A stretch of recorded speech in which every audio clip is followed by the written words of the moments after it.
I've got two questions left, gents. What is next for Josh Buatsi? I personally for me, he's 30 years old now. He's been a pro since 2016, I believe.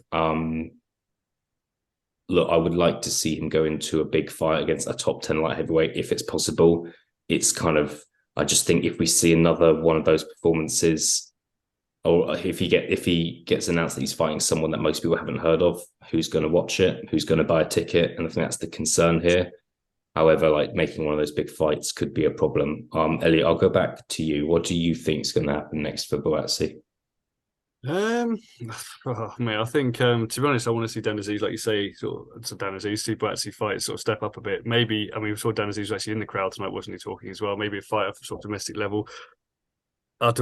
We talked as well off camera. Maybe someone like a Lyndon Arthur. Wouldn't mind seeing him against someone of sort of that ilk. Equally, like to be honest with you, equally that I know he's obviously ranked higher, but that Ramirez looked pretty terrible last my last fights out as well. Maybe sort of step in against someone like that. But I don't. To be honest with you, I don't see the need for him to fight. I don't want to see him really fight Bivol, be it by Smith, anyone of that sort of name, because I think he'll lose, frankly. Even Anthony Yarde, I think he'll lose there as well.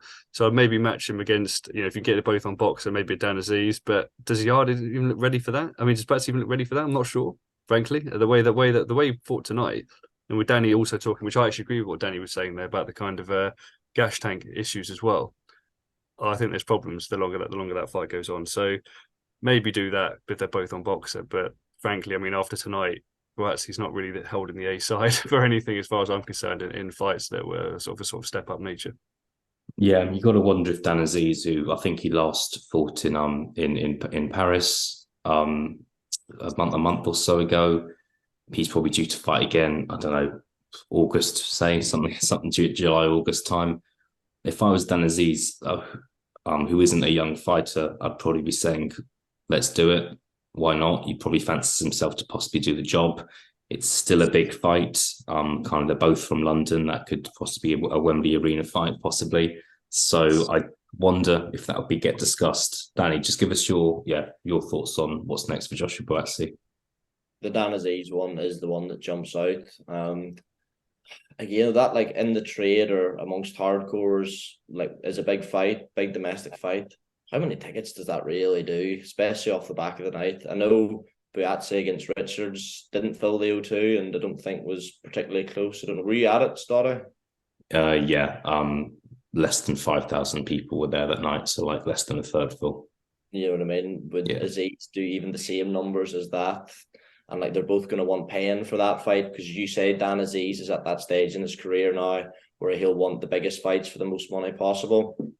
So again, how likely is that? I'd imagine Boxer and Sky will try and build that into as big a fight as possible. And based off what we've just seen from Buatsi, that's certainly not helped that. Lyndon Arthur fight makes a lot of sense. I think Buatsi would still go into that fight as a favourite. And Lyndon Arthur's sort of in a position where he doesn't really have that many options himself, being with Wasserman, the sort of manner of that defeat in the rematch to Yarde. So that's a fight that potentially somewhere in Manchester could actually do quite well. Lyndon Arthur is popular up around here, so that's one that maybe makes more sense. But I don't know. It just feels as if the big fights seem a long way away from Buatsi after tonight, which maybe is a bit knee jerk, but I mean we've all seen the reaction online, and it is what it is. Yeah, we went you in some of these. I think we've done quite well to talk about this for as long as we have done.